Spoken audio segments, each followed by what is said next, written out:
हमारा भाग्य कौन लिखता है? इस प्रश्न का उत्तर सदियों से मनुष्य को उलझाए हुए है। भाग्य, जिसे कई लोग जीवन की घटनाओं और परिस्थितियों का पूर्व निर्धारित क्रम मानते हैं, क्या वास्तव में किसी शक्ति या शक्ति द्वारा लिखा जाता है? क्या यह ईश्वर, कर्म या हमारे खुद के प्रयासों का परिणाम है? इस विषय पर विभिन्न धर्मों, दार्शनिकों और विचारकों ने अपने अपने दृष्टिकोण प्रस्तुत किए हैं। भाग्य के इस रहस्यमयी और गूढ़ सवाल पर विचार करते हुए हम यह समझने का प्रयास करेंगे कि क्या सच में कोई ऐसी शक्ति है जो हमारे जीवन के प्रत्येक कदम को नियंत्रित करती है, या फिर हम खुद अपने भाग्य के निर्माता हैं। नमस्कार मित्रों, स्वागत है आपके अपने YouTube चैनल बुद्ध ब्लेसिंग पर। यहां आपको मिलेंगी प्रेरणादायक कहानियां और बुद्ध की गहरी शिक्षाएं।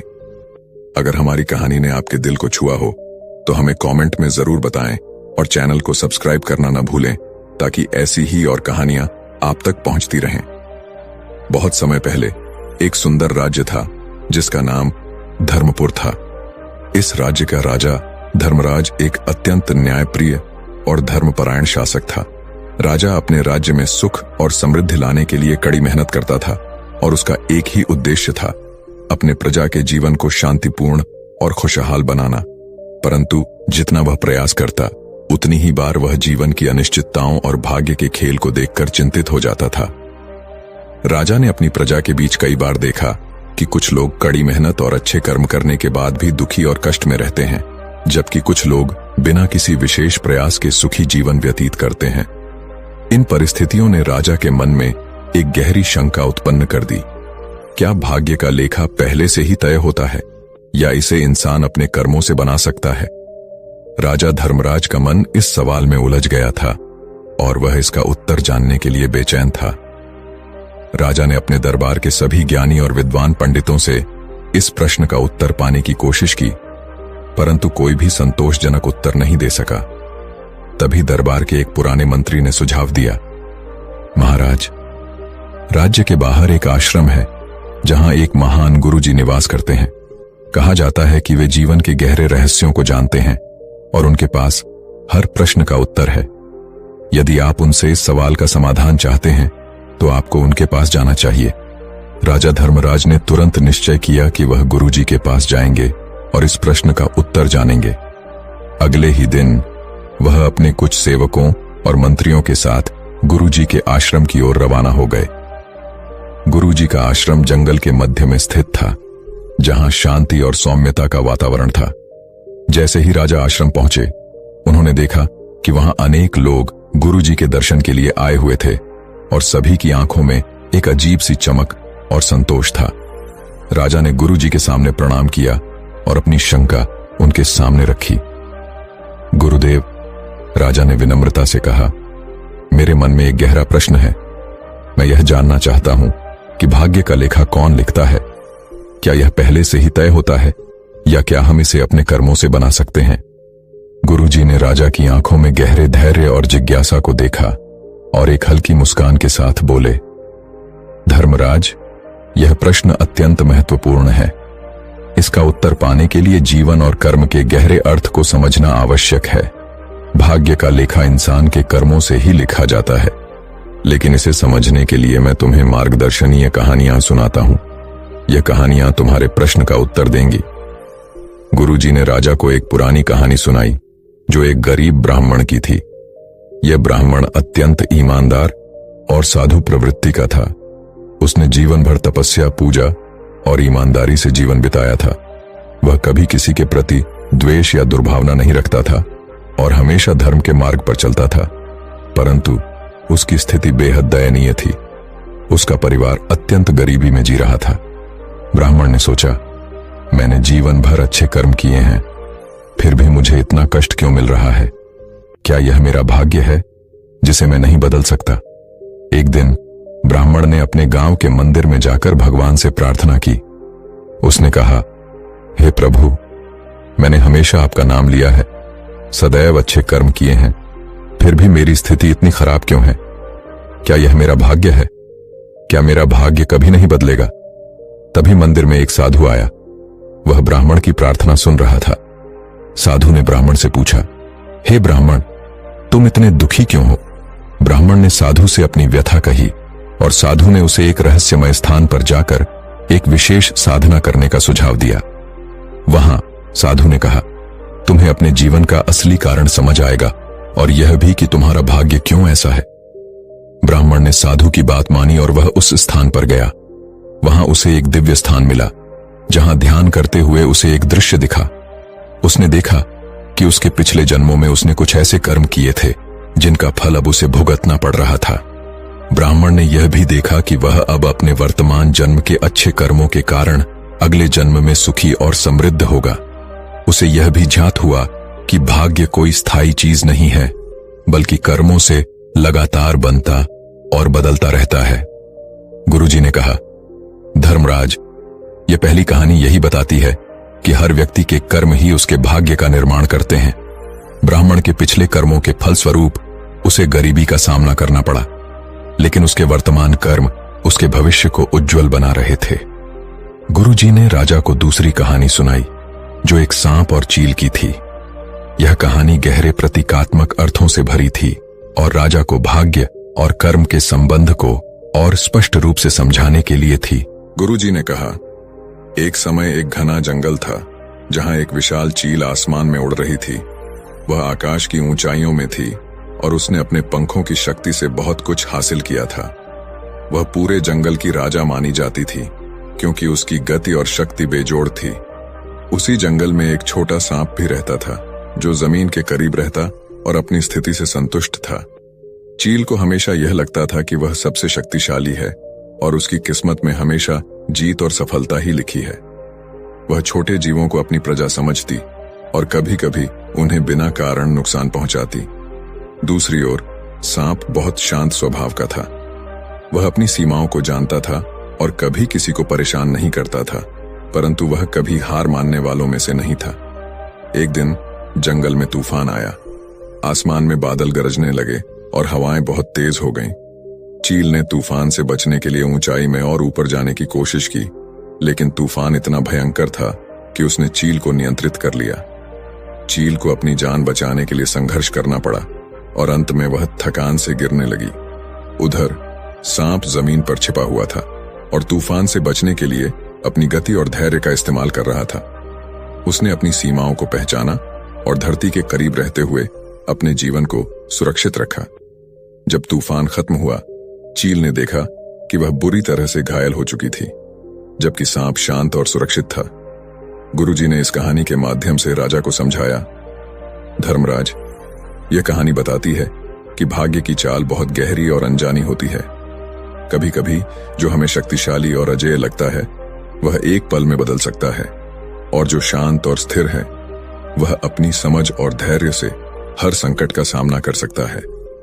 गुरुजी ने दोनों कहानियों के माध्यम से राजा धर्मराज को यह समझाने की कोशिश की कि भाग्य का लेखा कोई और नहीं लिखता, यह हमारे कर्मों का परिणाम होता है। हम अपने कर्मों से अपने भविष्य का निर्माण करते हैं और भाग्य को बदलने का एकमात्र उपाय अच्छे कर्म है। भाग्य और कर्म एक दूसरे से जुड़े होते हैं और जीवन का सही मार्ग वही है जो हमें अपने कर्मों के प्रति जागरूक करता है। राजा धर्मराज ने गुरुजी के चरणों में सिर झुकाया और कहा, गुरुदेव, आपने मेरी आंखें खोल दी। मैं अब समझ गया हूं कि जीवन में कर्म ही सबसे महत्वपूर्ण है और वही हमारा भाग्य लिखते हैं। गुरुजी ने आशीर्वाद देते हुए कहा, धर्मराज, अब तुम अपने राज्य में कर्म का महत्व फैलाओ। लोगों को यह समझाओ कि उनका भाग्य उनके कर्मों पर निर्भर करता है और वे अपने अच्छे कर्मों से अपने जीवन को बदल सकते हैं। राजा धर्मराज ने गुरुजी के निर्देशों का पालन करते हुए अपने राज्य में कर्म और धर्म का संदेश फैलाया।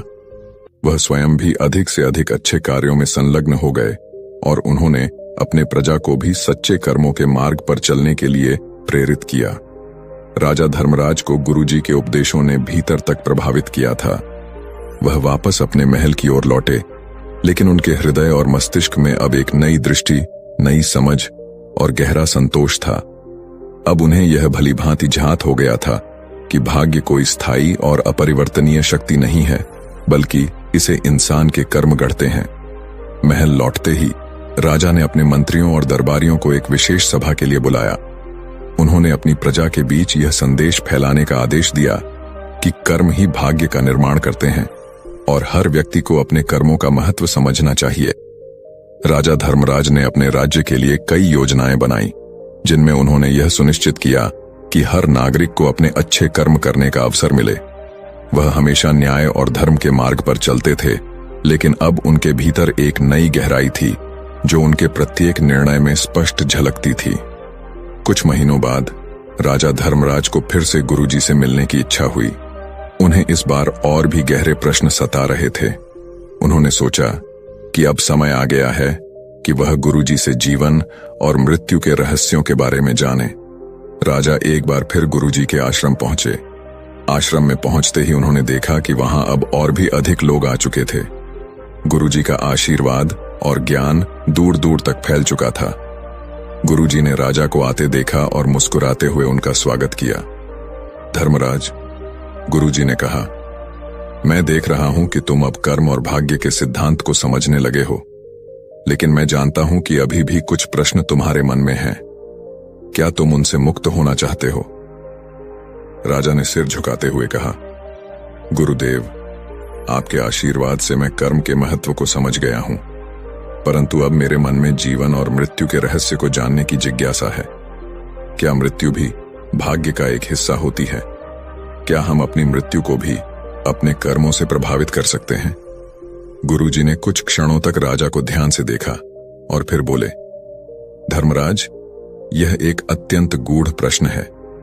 जीवन और मृत्यु के चक्र को समझना आसान नहीं है, परंतु मैं तुम्हें इस प्रश्न का उत्तर एक आसान कहानी के माध्यम से दूंगा। गुरुजी ने राजा को एक प्राचीन कथा सुनाई, जिसमें एक राजा और एक साधु की कहानी थी। यह कहानी एक महान राजा की थी जो अपने राज्य में अत्यंत समृद्ध और ऐश्वर्य का जीवन जी रहा था। उसके पास धन, संपत्ति और शक्ति की कोई कमी नहीं थी, परंतु वह राजा मृत्यु के भय से अत्यधिक परेशान था। उसे यह चिंता सताती रहती थी कि एक दिन वह सब कुछ खो देगा और उसे मृत्यु का सामना करना पड़ेगा। एक दिन राजा ने अपने दरबार के सभी ज्ञानी पंडितों और साधुओं को बुलाया और उनसे पूछा, क्या कोई ऐसा उपाय है जिससे मैं मृत्यु से बच सकूं? मैं नहीं चाहता कि मृत्यु मेरी यात्रा को समाप्त करे। किसी भी विद्वान या साधु ने राजा को संतोषजनक उत्तर नहीं दिया। तब राजा ने एक साधु के बारे में सुना जो बहुत ज्ञानी था और जीवन और मृत्यु के रहस्यों को जानता था। राजा उस साधु से मिलने के लिए निकला और कई दिनों की यात्रा के बाद उस साधु के आश्रम में पहुंचा। साधु ने राजा का स्वागत किया और उसकी समस्या सुनी। राजा ने कहा, मुझे मृत्यु से अत्यधिक भय लगता है। मैं अमर होना चाहता हूं। क्या आप मुझे कोई ऐसा उपाय बता सकते हैं जिससे मैं अमर हो जाऊं? साधु ने मुस्कुराते हुए कहा, राजन, मृत्यु एक अटल सत्य है जिसे कोई भी टाल नहीं सकता। यह जीवन का अनिवार्य हिस्सा है, परंतु मैं तुम्हें एक ऐसा उपाय बता सकता हूं जिससे तुम मृत्यु से परे जा सकते हो। यह उपाय तुम्हें अमर नहीं बनाएगा, परंतु तुम्हें जीवन और मृत्यु के चक्र से मुक्त कर देगा। राजा उत्सुक हो गया और साधु से पूछा, वह उपाय क्या है? साधु ने कहा, तुम्हें अपने कर्मों को समझना होगा और जीवन को उसी रूप में स्वीकार करना होगा जैसे वह है। जब तुम अपने कर्मों के प्रति जागरूक हो जाओगे और उन्हें बिना किसी फल की इच्छा के करोगे, तब तुम मृत्यु के भय से मुक्त हो जाओगे। जीवन और मृत्यु केवल एक परिवर्तन है और इस परिवर्तन को समझने के लिए तुम्हें अपनी आत्मा के वास्तविक स्वरूप को पहचानना होगा। राजा ने साधु की बातों को गहराई से सुना और समझा कि मृत्यु से डरने के बजाय उसे जीवन के हर पल को सार्थक बनाना चाहिए। उसने साधु की शिक्षाओं को अपने जीवन में लागू किया और धीरे धीरे मृत्यु का भय उसके मन से समाप्त हो गया। गुरुजी ने कहानी समाप्त करते हुए राजा धर्मराज से कहा, धर्मराज, जीवन और मृत्यु दोनों ही हमारे कर्मों से जुड़े होते हैं। मृत्यु का भय तभी समाप्त होता है जब हम जीवन के सच्चे अर्थ को समझ लेते हैं। भाग्य और कर्म का लेखा हमारी आत्मा के विकास के लिए होता है और मृत्यु केवल एक नया अध्याय है। राजा धर्मराज ने गुरुजी के इस उपदेश को भी अपने हृदय में उतार लिया। उन्होंने यह समझा कि जीवन के हर पल में अच्छे कर्म करने चाहिए, क्योंकि यही वह चीज है जो इंसान को मृत्यु के बाद भी जीवित रखती है। उसके कर्म और उसके द्वारा किए गए कार्यों का प्रभाव। मृत्यु केवल शरीर का अंत है, आत्मा का नहीं। गुरुजी से इन गहन शिक्षाओं को प्राप्त करने के बाद राजा धर्मराज ने अपने राज्य में एक नया सुधार शुरू किया। उन्होंने अपने जीवन को पूरी तरह से धर्म, न्याय और सेवा के मार्ग पर समर्पित कर दिया। वह अपने राज्य की प्रजा के लिए एक आदर्श बन गए और उनके राज्य में सद्भाव और समृद्धि फैलने लगी। राजा धर्मराज ने अपने कर्मों के माध्यम से यह सिद्ध कर दिया कि भाग्य का लेखा कोई अन्य नहीं लिखता, बल्कि इंसान के कर्म ही उसका भाग्य निर्धारित करते हैं। उन्होंने यह भी समझा कि जीवन और मृत्यु का चक्र अटल है और इसे स्वीकार करना ही सच्चा ज्ञान है। गुरुजी के आशीर्वाद से राजा ने अपने जीवन में हर कदम को ध्यानपूर्वक और धर्मपूर्वक रखा और अंततः उन्होंने अपनी आत्मा की शांति और संतोष प्राप्त किया। राजा धर्मराज की यह यात्रा भाग्य, कर्म और जीवन के गहरे रहस्यों को समझने की थी। गुरुजी के मार्गदर्शन से उन्होंने न केवल भाग्य का रहस्य जाना, बल्कि जीवन के सच्चे अर्थ को भी समझा। यह कहानी हमें यह सिखाती है कि हमारे कर्म ही हमारे भाग्य का निर्माण करते हैं और जीवन और मृत्यु के चक्र को समझकर हम सच्ची शांति प्राप्त कर सकते हैं। भाग्य का लेखा कौन लिखता है? इसका उत्तर गुरुजी के शब्दों में ही निहित है। भाग्य तुम्हारे कर्मों का ही